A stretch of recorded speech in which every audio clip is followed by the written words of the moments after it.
R academic ಸ್ವಾಗತ. ಇದರಲ್ಲಿ ಜಿಲ್ಲಾ ಪಂಚಾಯತಿಯಿಂದ ಯಾವ್ಯಾವ ಹುದ್ದೆಗಳಿಗೆ ನೇಮಕಾತಿಯನ್ನ ಕರೆದಿದ್ದಾರೆ ಅಂತ ತಿಳಿಸ್ಕೊಡ್ತೀನಿ. ಅದಕ್ಕಿಂತ ಮುಂಚೆ ಇನ್ನೂ ಈ ಚಾನಲ್ ಸಬ್ಸ್ಕ್ರೈಬ್ ಆಗಿಲ್ಲ ಅಂದ್ರೆ ಏನಕ್ಕೆ ವೇಟ್ ಮಾಡ್ತಾ ಇದ್ದೀರಾ?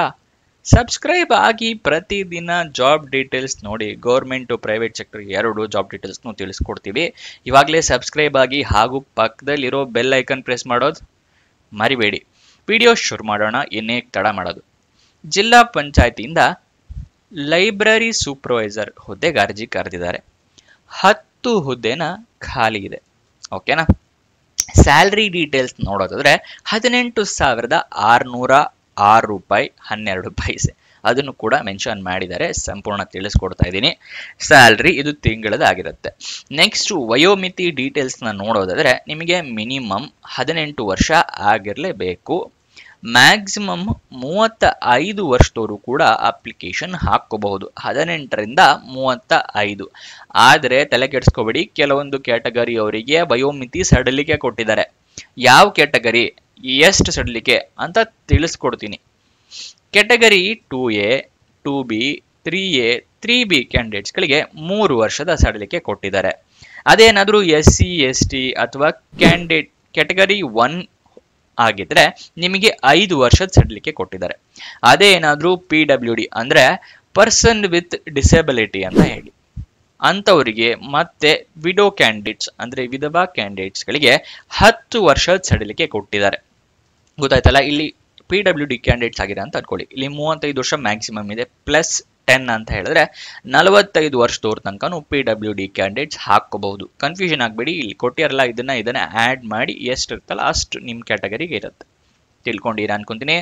ನೆಕ್ಸ್ಟ್ ಅಪ್ಲಿಕೇಶನ್ ಫೀಸ್ ನ ನೋಡೋದಾದ್ರೆ PWD ಕ್ಯಾಂಡಿಡೇಟ್ಸ್ಗಳಿಗೆ ಅಪ್ಲಿಕೇಶನ್ ಫೀಸ್ ಕೇವಲ 100 ರೂಪಾಯಿ ಇರುತ್ತೆ.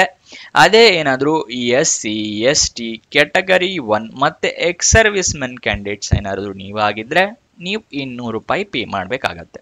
ಗೊತ್ತಾಯ್ತಲ್ಲ? Category 2A, 2B, 3A, 3B ಈ ಕ್ಯಾಂಡಿಡೇಟ್ಸ್ಗಳಿಗೆ ಅಪ್ಲಿಕೇಶನ್ ಫೀಸ್ 300 ರೂಪಾಯಿಗಳಿರುತ್ತೆ. ಜನರಲ್ ಕ್ಯಾಂಡಿಡೇಟ್ಸ್ಗಳಿಗೆ 500 ರೂಪಾಯಿಗಳ ಮೊತ್ತ ಕಟ್ಟಬೇಕಾಗತ್ತೆ. ಅಪ್ಲಿಕೇಶನ್ ಫೀಸ್ ನೀವು ಹೇಗೆ ಪೇ ಮಾಡಬೇಕು ಅಂದ್ರೆ ಆನ್ಲೈನ್ ಮುಖಾಂತರ ಪೇ ಮಾಡಬೇಕಾಗತ್ತೆ. ಮೋಡ್ ಆಫ್ ಪೇಮೆಂಟ್ ಆಫ್ಲೈನ್ ಮುಖಾಂತರ ಪೇ ಮಾಡಿದ್ರೆ ಅಪ್ಲಿಕೇಶನ್ ರಿಜೆಕ್ಟ್ ಆಗುತ್ತೆ. ಆನ್ಲೈನ್ ಮುಖಾಂತರನೇ ಪೇಮೆಂಟ್ ಮಾಡಿ. ನೆಕ್ಸ್ಟ್ ಸೆಲೆಕ್ಷನ್ ಪ್ರೋಸೆಸ್ ನ ನೋಡೋದಾದ್ರೆ ಮೆರಿಟ್ ಲಿಸ್ಟ್ ಪ್ರಕಾರ ಸೆಲೆಕ್ಟ್ ಮಾಡ್ತಾರೆ. ಅಪ್ಲಿಕೇಶನ್ ಅಂದ್ರೆ ಯಾವುದೇ ರೀತಿಯ ಪರೀಕ್ಷೆ ಇರೋದಿಲ್ಲ. ಲಿಖಿತ ಪರೀಕ್ಷೆ ಆಗಲಿ ಮತ್ತೆ ಕಂಪ್ಯೂಟರ್ ಬೇಸ್ಡ್ ಟೆಸ್ಟ್ ಈ ತರ ಯಾವುದೇ ಪರೀಕ್ಷೆ ಇರೋದಿಲ್ಲ. ಜಸ್ಟ್ ಮೆರಿಟ್ ಲಿಸ್ಟ್ ಪ್ರಕಾರ ಸೆಲೆಕ್ಟ್ ಮಾಡ್ತಾರೆ. ಹಾಗಾಗಿ ಎಲ್ಲರೂ ಅಪ್ಲಿಕೇಶನ್ಗಳನ್ನ ಹಾಕೊಳ್ಳಿ. ನೆಕ್ಸ್ಟ್ ಹೇಗೆ ಅಪ್ಲಿಕೇಶನ್ ಹಾಕೋದು ಅನ್ನೋದರ ವಿವರ ತಿಳಿಸ್ಕೊಡ್ತೀನಿ. ಎಜುಕೇಶನ್ ಏನಾಗಿರಬೇಕು ಅನ್ನೋದನ್ನು ತಿಳಿಸ್ಕೊಡ್ತೀನಿ. ಅದಕ್ಕಿಂತ ಮುಂಚೆ ಇನ್ನೂ ಈ ವಿಡಿಯೋಗೆ ಲೈಕ್ ಮಾಡಿಲ್ಲ ಅಂದ್ರೆ ದಯವಿಟ್ಟು ಲೈಕ್ ಮಾಡಿ, ಹಲವಾರು ಜನರಿಗೆ ತಲುಪೋ ಥರ ಮಾಡಿ. ಮತ್ತೆ ನಿಮ್ಮ ಫ್ರೆಂಡ್ಸ್ ಯಾರಾದರೂ ಜಾಬ್ ಹುಡುಕ್ತಾ ಇದ್ದಾರಾ ಅಂಥವ್ರಿಗೆ ಈ ವಿಡಿಯೋಗಳು ಶೇರ್ ಮಾಡಿ, ಅವ್ರಿಗೂ ಜಾಬ್ ಹುಡುಕೋಕೆ ಹೆಲ್ಪ್ ಆಗುತ್ತಲ್ವಾ?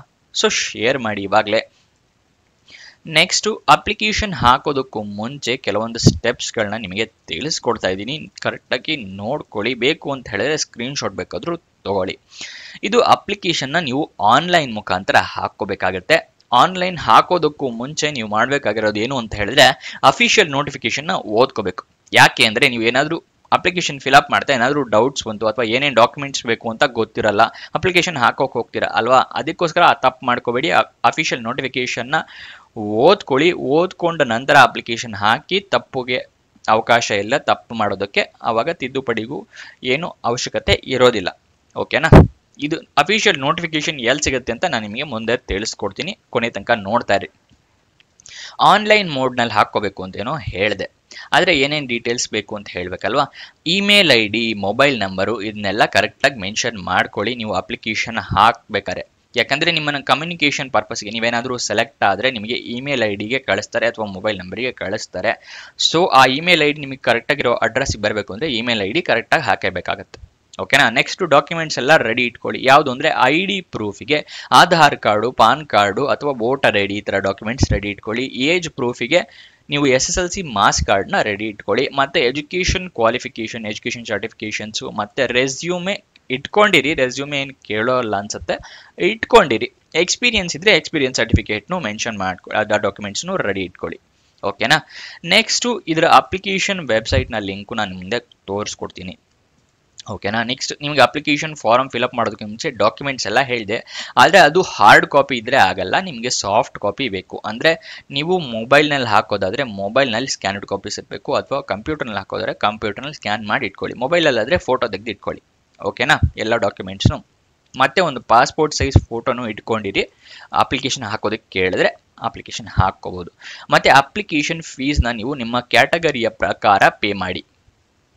ಓಕೆನಾ, ಕ್ಯಾಟಗರಿ ಪ್ರಕಾರ ಪೇ ಮಾಡಿದ ನಂತರ ಎಲ್ಲ ಅಪ್ಲಿಕೇಶನ್ ಫಿಲ್ಅಪ್ ಆದ ನಂತರ ಸಬ್ಮಿಟ್ ಬಟನ್ ಕ್ಲಿಕ್ ಮಾಡ್ತೀರಲ್ಲ, ಸಬ್ಮಿಟ್ ಬಟನ್ ಕ್ಲಿಕ್ ಮಾಡಬೇಕಾದ್ರೆ ಕೊನೆಯದಾಗಿ ಅಪ್ಲಿಕೇಶನ್ ನಂಬರು ಅಥವಾ ರಿಕ್ವೆಸ್ಟ್ ನಂಬರು ಈ ಥರ ಏನಾರ ಬಂದರೆ ನೀವು ನೋಟ್ ಡೌನ್ ಮಾಡ್ಕೊಳ್ಳೋದು ಮರಿಬೇಡಿ. ಕೆಲವೊಂದು ಸಲ ನಮ್ಮ ಸಬ್ಸ್ಕ್ರೈಬರ್ಸ್ ಮೆನ್ಷನ್ ಮಾಡ್ತಿರ್ತೀರಾ ಕಮೆಂಟ್ ಮೇಲೆ, ಮಿಸ್ ಮಾಡಿಬಿಟ್ಟಿದೆ ಏನು ಮಾಡೋದು ಅಂತ. ಅದಕ್ಕೋಸ್ಕರ ಮುಂಚೆನೇ ತಿಳಿಸ್ಕೊಡ್ತಾ ಇದ್ದೀನಿ. ನೀವು ಅಪ್ಲಿಕೇಶನ್ನು ಅಥವಾ ರಿಕ್ವೆಸ್ಟ್ ನಂಬರ್ ಏನಾದರೂ ಬರುತ್ತಲ್ಲ, ಎರಡರಲ್ಲೊಂದು ಅಪ್ಲಿಕೇಶನ್ ಮುಗಿದ ಮೇಲೆ ಅದನ್ನು ನೋಟ್ ಡೌನ್ ಮಾಡ್ಕೊಳ್ಳಿ. ಅಪ್ಲಿಕೇಶನ್ ಸ್ಟೇಟಸ್ ಚೆಕ್ ಮಾಡೋದಕ್ಕೆ ಅದು ಇಂಪಾರ್ಟೆಂಟ್ ಆಗಿರುತ್ತೆ. ಓಕೆನಾ. ನೆಕ್ಸ್ಟ್ ಎಜುಕೇಷನ್ ಕ್ವಾಲಿಫಿಕೇಷನ್ ವಿವರ ತಿಳಿಸ್ಕೊಡ್ತಾ ಇದ್ದೀನಿ, ನೋಡ್ಕೊಳ್ಳಿ.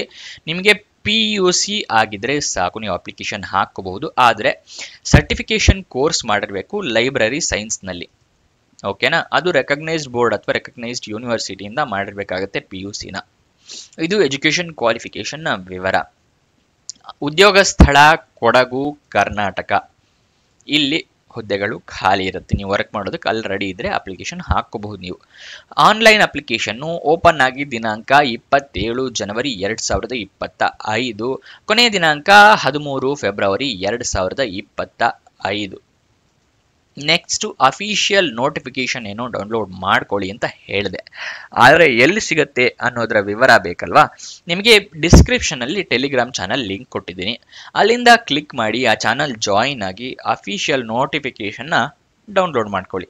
ಓಕೆನಾ, ಎಲ್ಲ ನೋಟಿಫಿಕೇಶನ್ ಅದೇ ಟೆಲಿಗ್ರಾಮ್ ಚಾನಲ್ ಇರುತ್ತೆ, ಅದಕ್ಕೋಸ್ಕರ ಜಾಯಿನ್ ಆಗಿ ಅದನ್ನ. ನೆಕ್ಸ್ಟು ಅಪ್ಲಿಕೇಶನ್ ಆನ್ಲೈನ್ ಅಂತ ಹೇಳಿದೆ, ಲಿಂಕ್ ಬೇಕಲ್ವಾ, ಆ ಲಿಂಕ್ನ ಸ್ಕ್ರೀನ್ ಮೇಲೆ ತೋರಿಸ್ತಾ ಇದ್ದೀನಿ, ನೋಡ್ಕೊಳ್ಳಿ. ಇದು ವಿಡಿಯೋ ಡಿಸ್ಕ್ರಿಪ್ಷನ್ ಅಲ್ಲಿ ಕೊಟ್ಟಿದ್ದೀನಿ, ಅಲ್ಲಿಂದ ಕ್ಲಿಕ್ ಮಾಡಿ ಅಪ್ಲಿಕೇಶನ್ ಹಾಕೋಬಹುದು. ಅಫಿಷಿಯಲ್ ವೆಬ್ಸೈಟ್ ಅಡ್ರೆಸ್ ಬೇಕು ಅಂತ ಹೇಳಿದ್ರೆ ಅದನ್ನು ಹೇಳ್ತಾ ಇದ್ದೀನಿ, ನೋಟ್ ಡೌನ್ ಮಾಡ್ಕೊಳ್ಳಿ.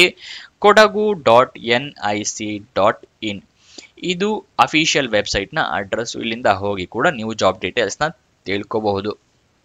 ನೀವು ವಿಡಿಯೋ ಡಿಸ್ಕ್ರಿಪ್ಷನಲ್ಲಿ ವಾಟ್ಸಪ್ ಚಾನಲ್ ಲಿಂಕ್ ಕೂಡ ಇದೆ, ಅಲ್ಲಿಂದ ಕ್ಲಿಕ್ ಮಾಡಿ ವಾಟ್ಸಪ್ ಚಾನಲ್ ಜಾಯಿನ್ ಆಗಿ. ಪ್ರತಿದಿನವೂ ಜಾಬ್ ಡೀಟೇಲ್ಸು ಜಾಬ್ ಅಪ್ಡೇಟ್ಸ್ ಎಲ್ಲ ಅಲ್ಲಿ ಕೊಡ್ತಾನೆ ಇರ್ತೀವಿ, ಸೊ ಅದನ್ನು ಜಾಯಿನ್ ಆಗೋದು ಮರಿಬೇಡಿ. ಮತ್ತೆ ನಿಮಗೇನಾದರೂ ಡೌಟ್ಸ್ ಇದೆಯಾ, ಇನ್ಯಾಕೆ ತಡ, ಕಮೆಂಟ್ ಬಾಕ್ಸ್ನಲ್ಲಿ ಕಮೆಂಟ್ ಮಾಡಿ, ನಾವು ಉತ್ತರ ಕೊಡೋದಕ್ಕೆ ಪ್ರಯತ್ನ ಮಾಡ್ತೀನಿ. ಇನ್ನೂ ಸಬ್ಸ್ಕ್ರೈಬ್ ಆಗಿಲ್ಲ ಅಂದರೆ ದಯವಿಟ್ಟು ಸಬ್ಸ್ಕ್ರೈಬ್ ಬಟನ್ ಕ್ಲಿಕ್ ಮಾಡಿ. ಕೊನೆ ತನಕ ನೋಡಿದ್ದಕ್ಕೆ ಧನ್ಯವಾದ. ಇನ್ನೊಂದು ವಿಡಿಯೋ ಜೊತೆ ಸಿಗೋಣ. ಬಾಯ್ ಬಾಯ್.